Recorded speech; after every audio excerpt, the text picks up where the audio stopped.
This episode of the CyberWire is made possible in part by SpyCloud. Stolen data circulating on the criminal underground is fuel for data breaches, account takeover, ransomware attacks, and online fraud. Your biggest security risk might be a breach or malware infection outside of your control that leaks the data of your users. SpyCloud constantly recaptures and analyzes new data from the criminal underground, powering solutions that proactively protect over 2 billion employees and consumers worldwide. Learn how to make recaptured data your best defense at spycloud.com/cyberwire. That's spycloud.com/cyberwire.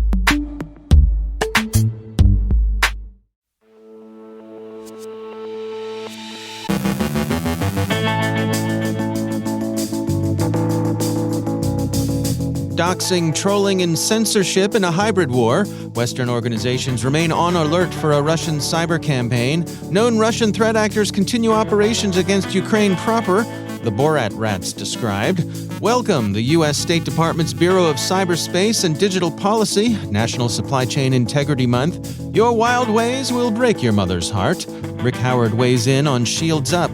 Josh Ray from Accenture on ideological differences on underground forums, and fast food as an OPSEC issue.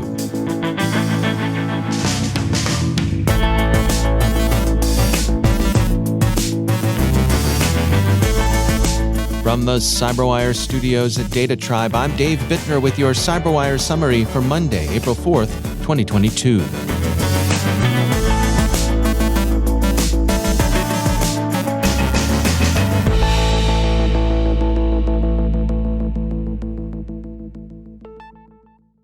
As the week opens, news of Russia's war against Ukraine is dominated by accounts of atrocities that have come to light as Russian forces retreat from areas they'd occupied in the northern parts of the country around the capital. The main intelligence directorate of the Ukrainian Ministry of Defense has released what appears to be personal information on 620 people it claims are FSB officers working on Russia's war against Ukraine. The data exposed includes names, phone numbers, addresses, vehicle license plates, SIM cards, date and location of birth, signatures, and passport numbers. Security Affairs points out that the authenticity of the data can't be confirmed. Hacktivists associated with the anonymous collective tweet that they've succeeded in doxing the Russian Orthodox Church.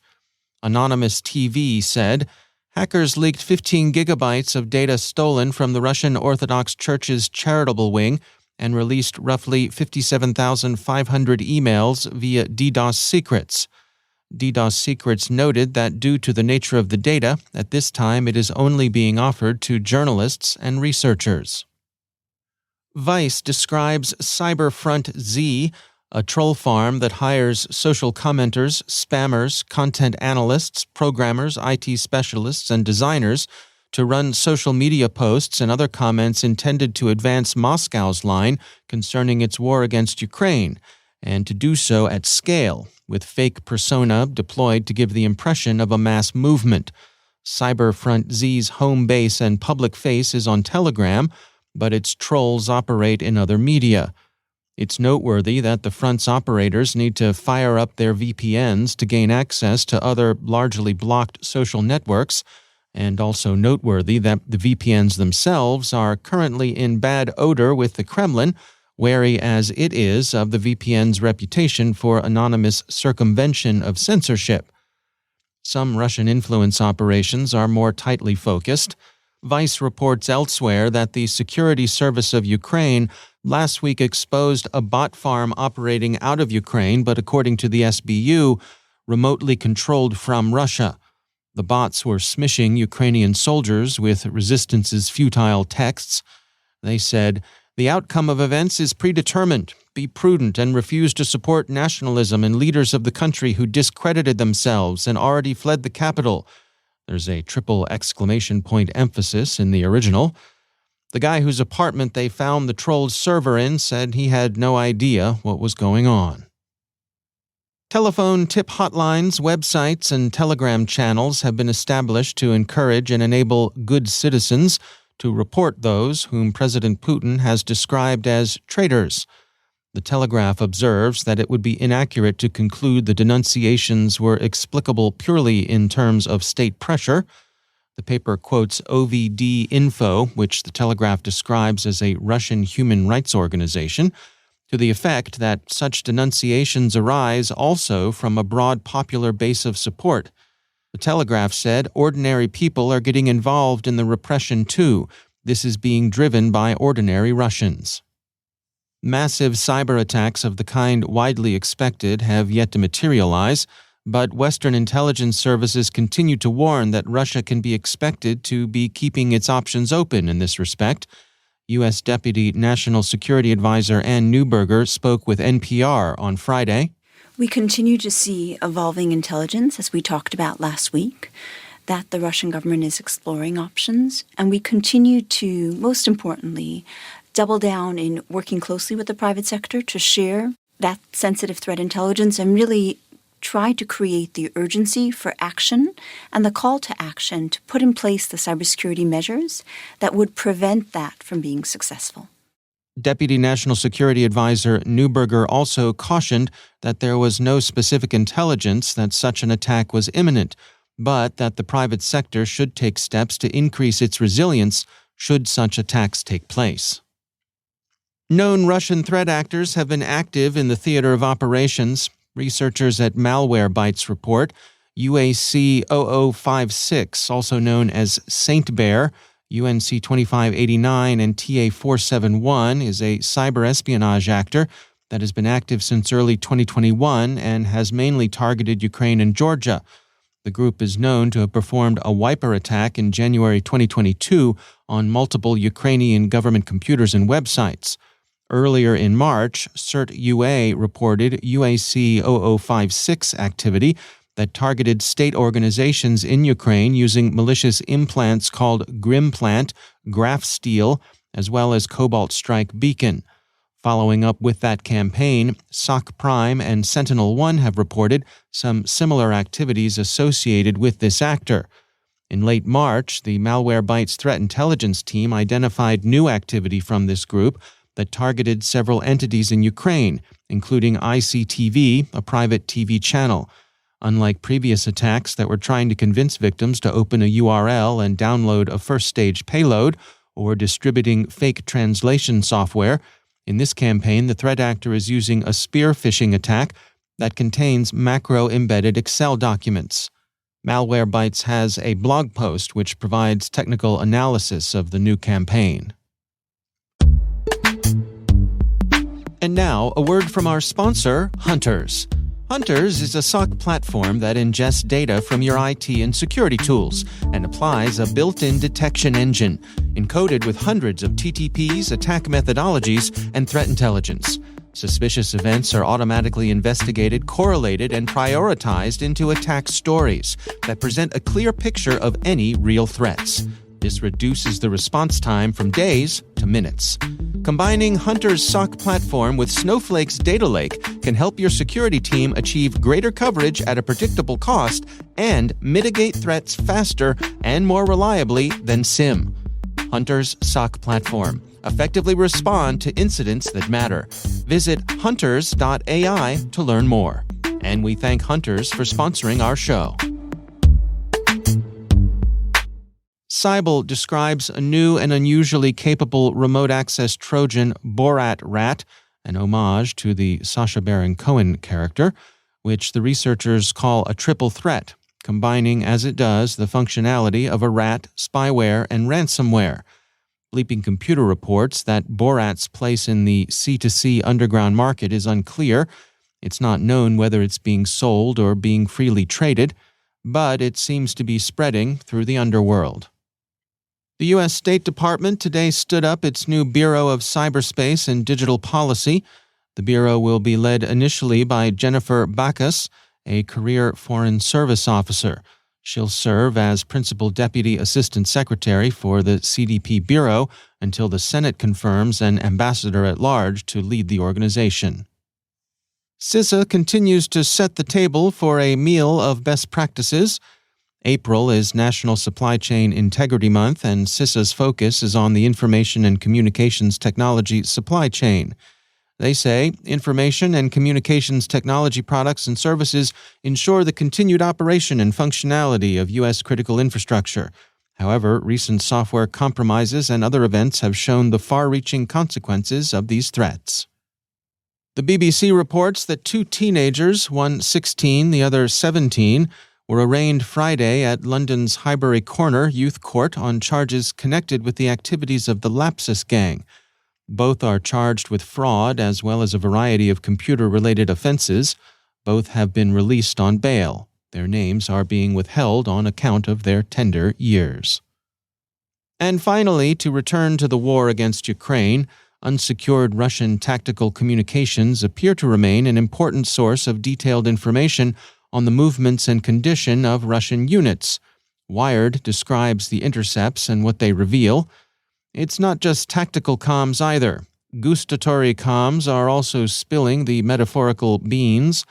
The Verge reports that Yandex Food, a food delivery subsidiary of the Russian internet giant Yandex and, roughly speaking, Russia's equivalent of Grubhub or DoorDash, disclosed in early March that it had sustained a data breach that exposed customer information.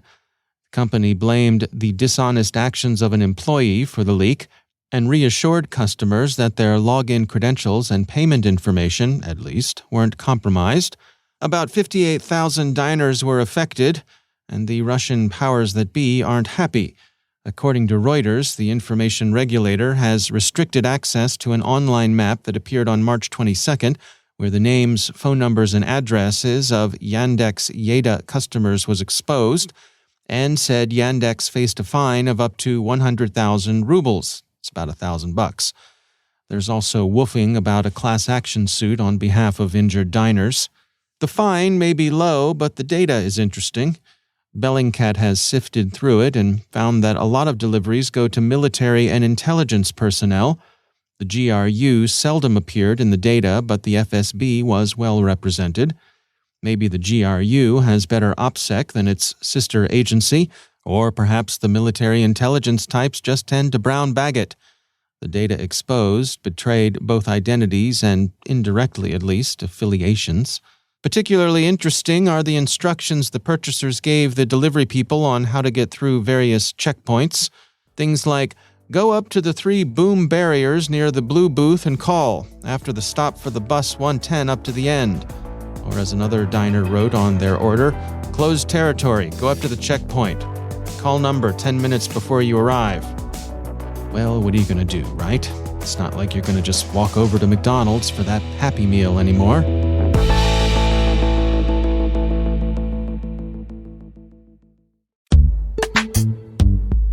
And now, a word from our sponsor, Barracuda.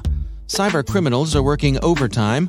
Last year, in the fourth quarter alone, phishing attacks disguised as COVID testing information increased by 521%. Barracuda has identified 13 types of email threats and how cyber criminals use them to steal money from your company or personal information from your employees and customers. Find out about the 13 email threat types and how Barracuda can provide complete email protection for your teams, your customers, and your reputation. Get your free ebook at barracuda.com/cyberwire. That's barracuda.com/cyberwire. And we thank Barracuda for sponsoring our show.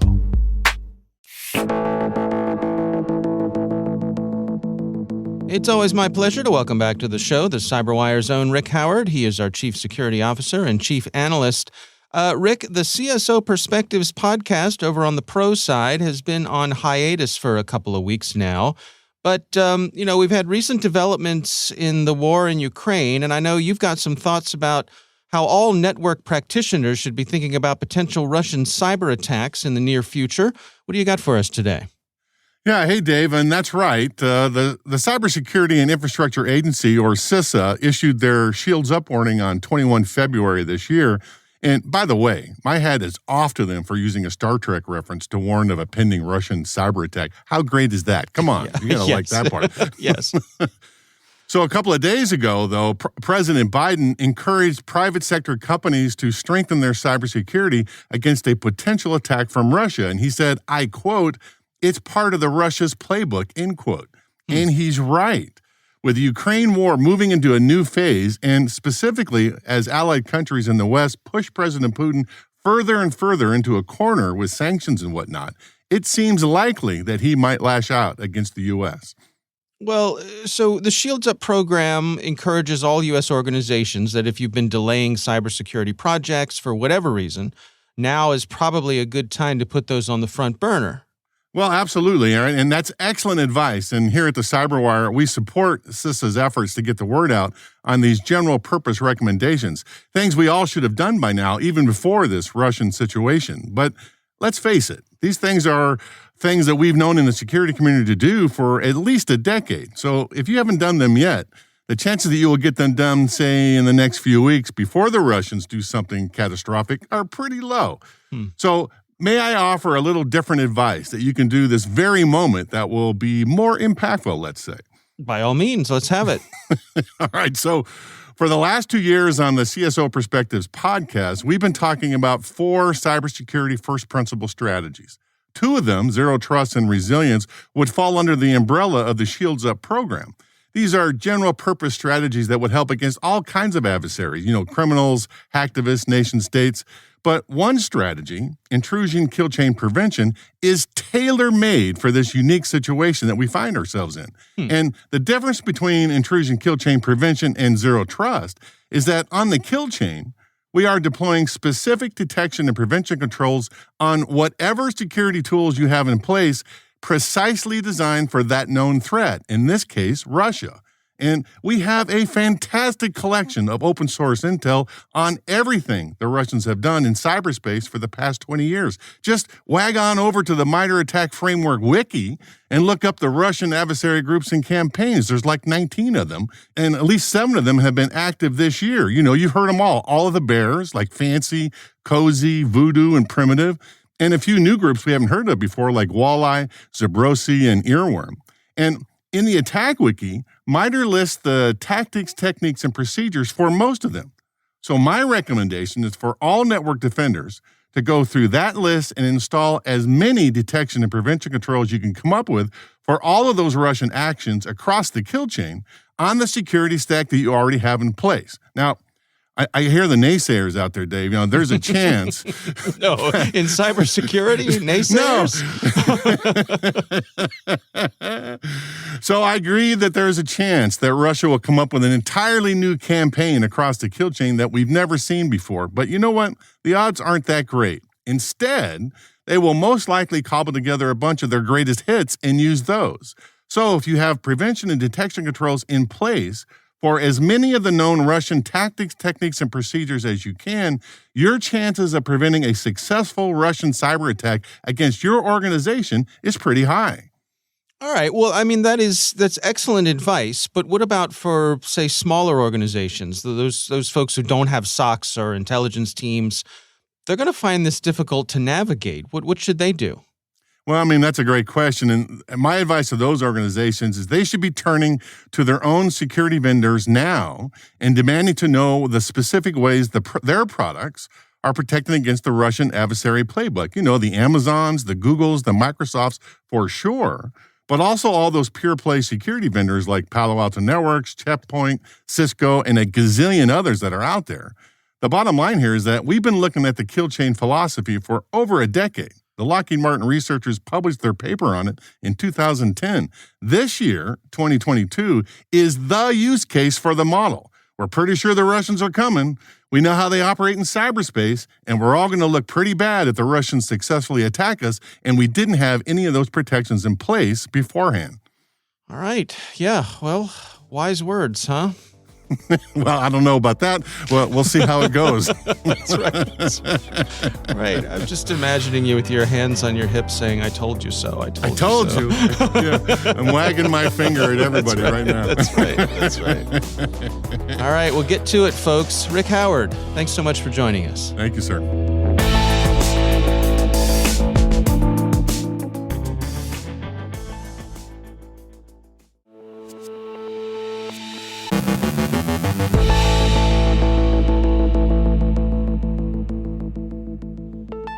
And I'm pleased to be joined once again by Josh Ray. He is Managing Director and Global Cyber Defense Lead for Accenture Security. Josh, it's always great to have you back. Dave, happy to be back as always.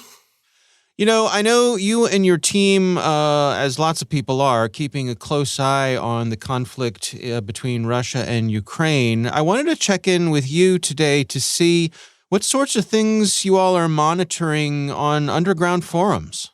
Yeah, Dave, this is really kind of a first for us. And, you know, in the sense that we've been kind of in this mission space for now at least over a decade around monitoring underground forums. And I think for the first time, we've really started to see an ideological split amongst cyber criminals. Now, you see it all the time with the hacktivists and things like that.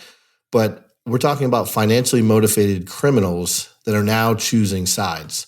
And that's got some really significant implications around targeting, around capability that I think, you know, your listenership really should be aware of.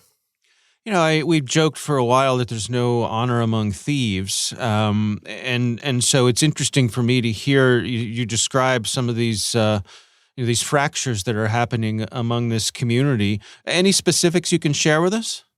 Yeah, it's actually, I mean, talk about no honor among thieves. I mean, there's even one forum that one of our researchers was telling me about where, you know, instead of actually selling wares or looking to, you know, profit from some of this activity, they're offering places to stay for some of these different refugees that are coming out of Ukraine. But, you know, the big shift, I think, for us and what we've seen is really around this idea of, you know, are you actors, which, you know, and a lot of these forums, which have banned some of these ransomware affiliate cartels because of the heat that was brought on from a lot of law enforcement, are now welcoming them back in, right? So the gloves are really starting to come off here. We're starting to see activity around actors that are leaking data instead of actively selling it. They're giving significant discounts on some of the things that they would normally look to, you know, drive, you know, high degree of profit on as well. And from a targeting standpoint, I think the thing that's most disturbing is that for a while, critical infrastructure had abated, or the targeting of critical infrastructure for a while. But now we're starting to see that come directly back into the fold. So Western critical infrastructure targets like oil and gas companies, but especially financial services and insurance companies are looking to be targeted because I think they're being viewed as that kind of quote unquote working arm of the sanctions. So this is something that especially I think folks need to be worried about. And is this a response to some, as you say, the sanctions and you know, the financial squeeze that's going on for folks who are in Russia?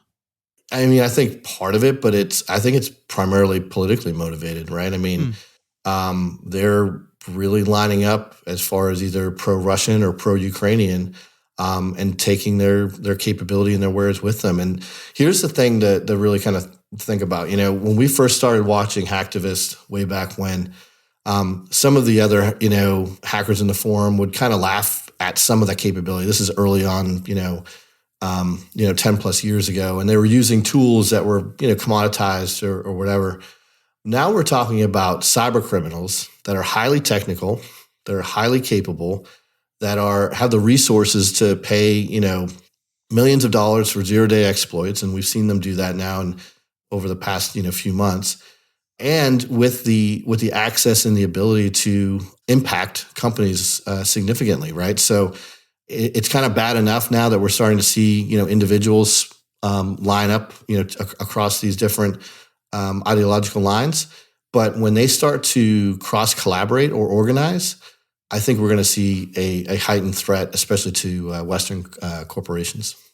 You know, I think a lot of folks are left scratching their heads that we haven't seen more cyber activity than we have. What's your reaction to that? I think the fact that the kinetic attack has been kind of methodically plodding along, there maybe hasn't been a need to bring out some of those cyber weapons that they might be kind of holding close to the chest, but also, you know, the fear of invoking additional impact from, say, like Western countries like the US or other NATO countries could be also, playing into that as well too. Like once they start to significantly target critical infrastructure in those countries, we may see an escalation. And I think everybody's kind of, a little bit leery potentially of that happening. Yeah. All right. Well, Josh Ray, thanks for joining us. Thank you, Dave.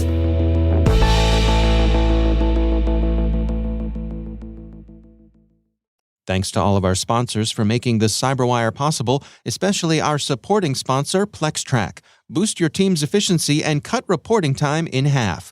Visit plextrack.com, the CyberWire, to learn more.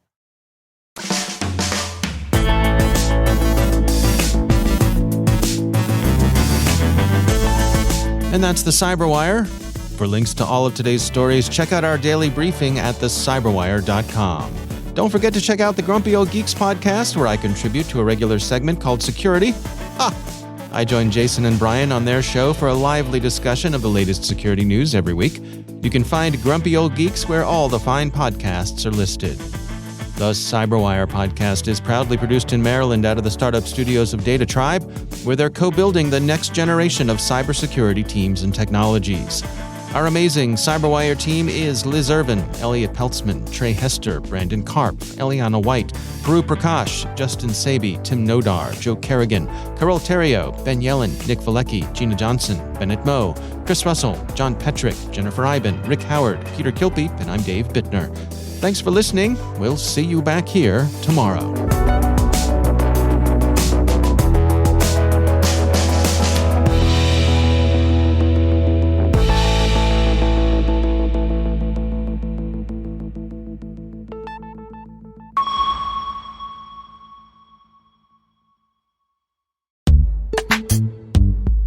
And now, a word from our sponsor, Traceroute. The digital world is fascinating with pivotal events, people, and societal changes that led to how the internet was designed. And there's a great new podcast that covers this journey, the Traceroute Podcast, a 7-part series about the inner workings of our digital world. Traceroute is an inside look into the people and events that shape the way it's built, like how the launch of Sputnik led to the modern internet.